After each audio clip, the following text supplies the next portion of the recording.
On CNB this week, an exclusive variant of the Volvo XC90. The Ford Mustang is finally here in India. We drive it at the BIC. And it's a new model from Hero after a long time, the Splendor iSmart 110.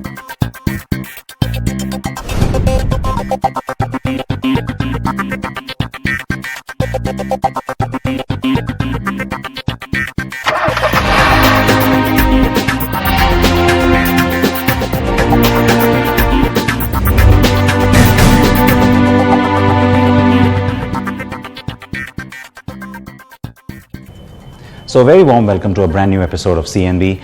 I'm Siddharth Partner, and you're wondering why we have the XC90 here with us. Well, the car has certainly been making waves everywhere in the world ever since it first debuted last year, but now you have a new variant that's driving in, and you know what? India is one of the few markets to get it, which is why we are so excited about it.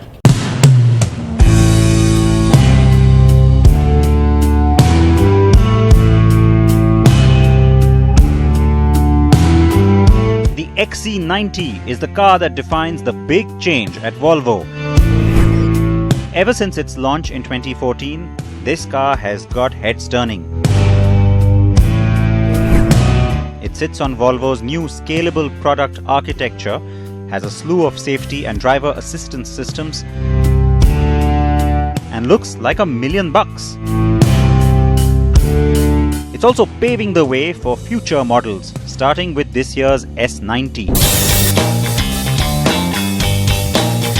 I have driven the XC90 extensively, and right from my first drive in Barcelona almost 2 years ago, I've tested almost every engine derivative on offer globally, though in India we get just the 2-litre diesel. But now Volvo is set to launch the range-topping T8 twin-engine or petrol hybrid XC90 in India. The car's chassis was always designed to take on electric powertrains. The 2-litre turbocharged and supercharged direct injection petrol engine powers the front wheels and uses the standard 8-speed auto gearbox. A 9.2 kilowatt-hour lithium-ion battery sits in the central tunnel and supplies power to the electric motor that sits on the rear axle. More details on how that hybrid system works on CNB Bazaar Buzz on Thursday at 8:30 p.m.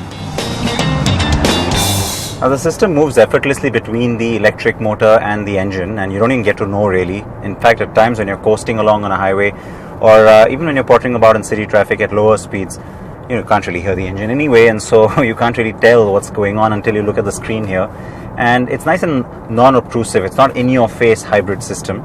I like that.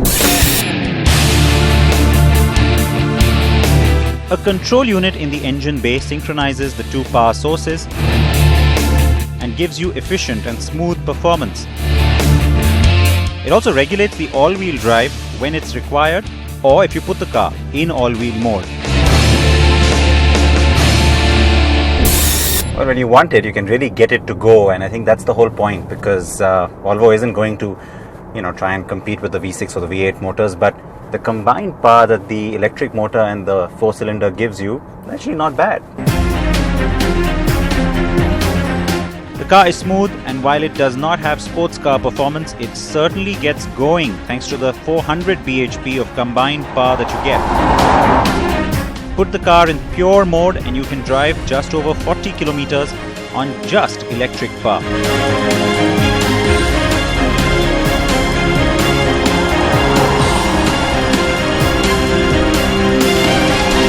Overall, the drive is very smooth, and the transmission works very well even when you're in pure electric mode.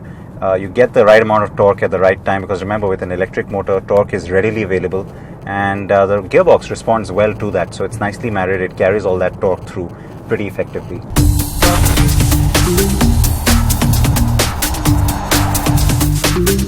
The T8 can do 0 to 100 kilometers per hour in 5.9 seconds, by the way.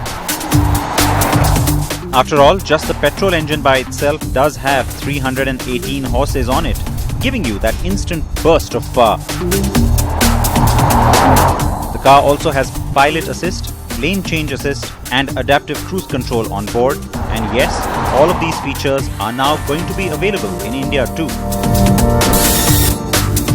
Now you've seen the stock footage of the white car, but the one I really drove was this baby in blue.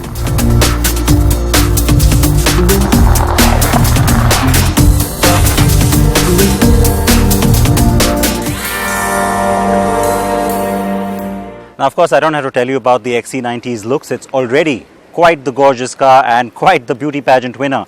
The good news for me today, I managed to get my hands on the even more gorgeous R design in this beautiful blue.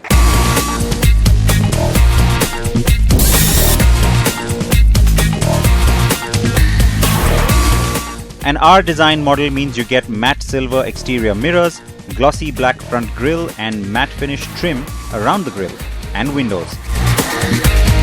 20-inch alloys with low-profile tires, full LED headlamps and yes, exclusive colors like that bursting blue that I drove and this passion red. Inside the R-Design XC90's cabin, it's the familiar layout but with extra sporty elements. The R-Design branded leather seats, a leather steering wheel and the crystal finish gear lever.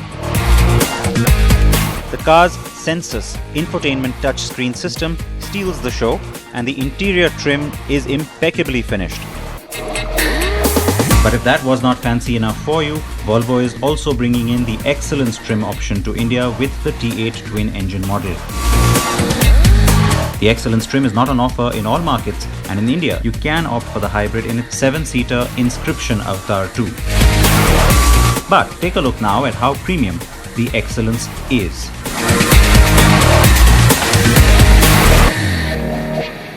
So back here it's a lap of luxury, that's what Volvo is going for. The big highlight, you have individual seats, captain seats as some people like to call them, but this goes much further. They're very comfortable, they can be reclined and of course adjusted electrically, great for long drives. They can also be activated to give you the massage function. So yes, it's like the S-Class in a sense, and this little screen that I popped up also has all, besides the seat adjustment options, it's a touch screen that also lets you switch on the heated or ventilated seat option depending on whether it's cold or warm. So that's a nice little touch. In here is the other business class feature. You got the pop-out table that lets you work with your laptop or indeed enjoy a little bit of a meal, some storage and lots of connectivity options for your phone, USB, charging point for the laptop, etc. Here is where you have another little goodie that sits below this Bars & Wilkins speaker. Yes, it's a refrigerator and yes, these are specially designed champagne flutes without the base, which kind of fit into these specially designed, I can't call them cup holders, so flute holders, and 2 bottles of champagne. I just have one in there right now. It's nice and chilled.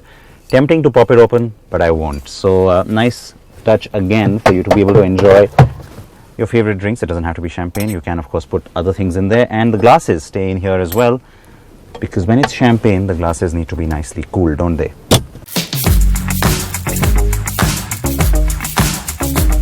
The car's cabin is also shut off from the cargo area by this glass partition, which helps keep it quieter.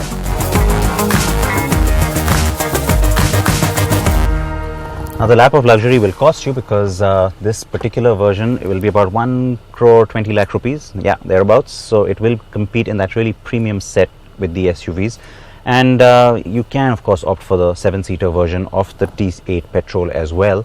And there are 2 versions of the interior. There's the black that you can see around me and of course the beige as well.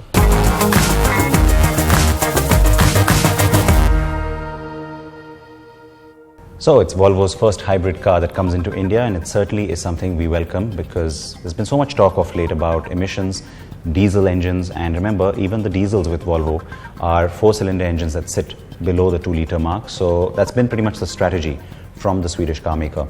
Now we move on and talk about that mighty Ford Mustang. We reviewed it for you, of course, a few weeks ago, so you already have all the details in terms of how the car performs and what the mechanicals are all about. But the Indian version is here now. That is a right-hand drive, and what better place to test it than the BIC, the Buddha International Circuit. Ameya Naik drove the car.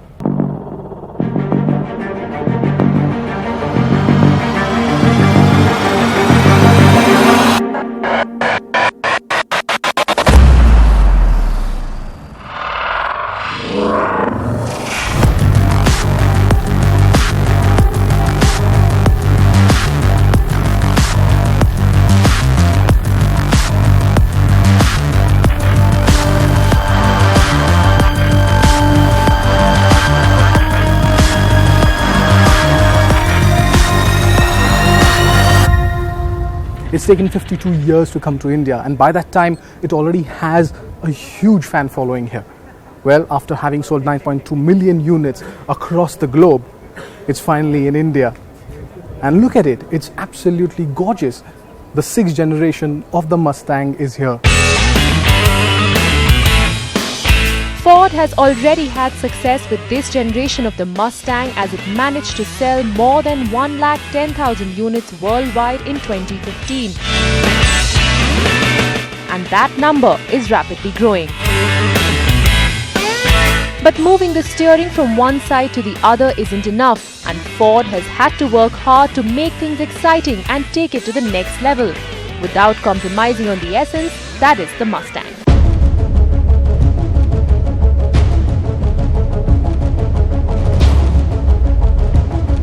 We already brought you our exclusive review of the Mustang GT a few weeks ago, and so you know mostly everything there is to know. The car is made with a mix of high-strength steel pressings. The ultra-high-strength castings and forgings and the steel tube are all laser welded. The underbody is now 28% more rigid than its predecessor. And this shines through when we took it to the track at the Budh International Circuit. With fully independent front and rear suspension system, this is probably the most nimble Mustang ever made. It's got the power too, as under the hood is a 5-litre V8 that makes 395 bhp. The output is downgraded for India due to available fuel quality. The US model makes 435 horses and 515 Nm of torque. So push the throttle and the pony car hesitates a bit, but the delay in power is minimal, as the 515 Nm of torque kicks in. The car features 4 selectable driving modes: normal, sport plus, track and snow or wet. What these settings do is adjust the car's throttle, steering and stability control. There are also 3 modes of steering resistance which can be adjusted for acquiring the desired feedback. On the inside, the cabin boasts features like dual-zone climate control, an 8-inch touchscreen with Sync 2, keyless entry, a push-button start and the My Key, which allows parents to limit top speed, audio system volume and set limits to prevent disabling of driver assist features. The dash is well laid out, and the toggle switches just below the center console are a brilliant touch. On the safety front, the Mustang comes with 8 airbags, along with a knee airbag situated in the glove box. There are crash sensors all around the car which help deploy the airbags, and of course there are seatbelt pretensioners. Priced at 65 lakh rupees, the Mustang will come to India as a CBU unit, straight from the Flat Rock, Michigan assembly plant in the US. Bookings for the car have already started in Mumbai and Delhi. The phase-wise bookings will see other cities getting the car soon. Honestly, we feel the car is overpriced. Yes, our duty structure doesn't help, and Ford will still probably sell out its limited allocation of units for India anyway. But a car like the Mustang was never built to be a pricey and premium car, but an accessible muscle car. And it's sad to see that positioning getting diluted. But do we still love it? Yes. And are we glad it's finally in India? Most definitely.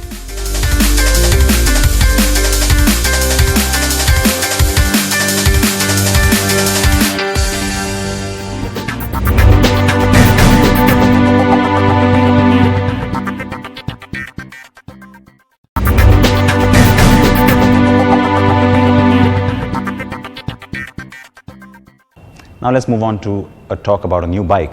It's been a while since Hero brought a new product to the market, and it's been working hard to bring us its first indigenous motorcycle. Why do I say indigenous? Because, well, it's the first one that's been completely independently developed outside of its relationship with Honda in any way. It's the new 110cc Splendor with the iSmart i3S technology. Here's our first ride impression. Hero became one of the biggest two-wheeler manufacturers in the world on the back of this brand, Splendor. The Splendor family is very much the backbone of the massive volumes Hero enjoys. And so, as is routine, we are getting a new Splendor. But this time there's one major difference. Now the Hero Splendor iSmart 110 is the first ever motorcycle developed by Hero at its CIT center in Jaipur, Rajasthan. Now the Splendor has been setting the sales chart on fire for the longest possible time, and we are really excited to swing a leg over it and get it going. Even though this is a new bike, the overall look is familiar and very much at home in the Splendor stable. But rest assured, there are changes too. Hero says the bike carries a new chassis, new frame and a new engine. Now the two most significant changes to the Hero Splendor iSmart 110 are the engine and the frame. The head of the engine now is pointing skyward rather than lying parallel to the ground. This results in better power delivery and better fuel efficiency as well. Also, Hero has put in a twin spar frame rather than a single down tube cradle, which aids in rigidity and offers better handling. The double cradle frame had already made an appearance in other Splendor family bikes. And so it's good to see the new 110 also sporting it. There is a sporty appeal to the iSmart 110 with its dual-toned color scheme. Our test bike is draped in black with blue decals running along the profile of the motorcycle, the front mudguard and the front fairing on the headlamp. Then there is the sporty looking tail with its split grab rails. The headlamp design is new as well and looks sharper. The looks of the motorcycle will definitely appeal to the target audience. The 110cc engine on the Splendor produces 9.4 bhp and 9 Nm of torque, and it offers decent rideability. The USP is the i3S technology, which shuts off the engine after a 10-second spell in neutral, similar to what you saw on the 100cc iSmart. All one needs to do is twist the throttle a bit to get the engine started. Hero says that it has tuned the engine to spread the torque across a wider band. With a dry weight of 115 kgs, it is light and easy to flick around even on traffic-heavy roads. The claimed efficiency for this Splendor iSmart 110 is 68 km per litre. The suspension is comfortable and qualifies as a capable commuter. It's a quick first ride impression on the new Splendor iSmart 110, and our takeaway is that Hero has done a good job with it. Expect the Splendor iSmart 110 to continue to bring volumes into Hero's fold. The bike is priced at 53,300 rupees ex-showroom Delhi. And just like that, it's a wrap on CNB. Please react to what you've seen on the program. You got the new bike, you had the new Mustang, and of course, the exclusive from Volvo. The new XC90, of course, is going to be here very soon, and there's so much talk about petrol or hybrid versions now that customers are looking for, especially in the premium market. So I guess Volvo gets a bit of a lead on some of the others there.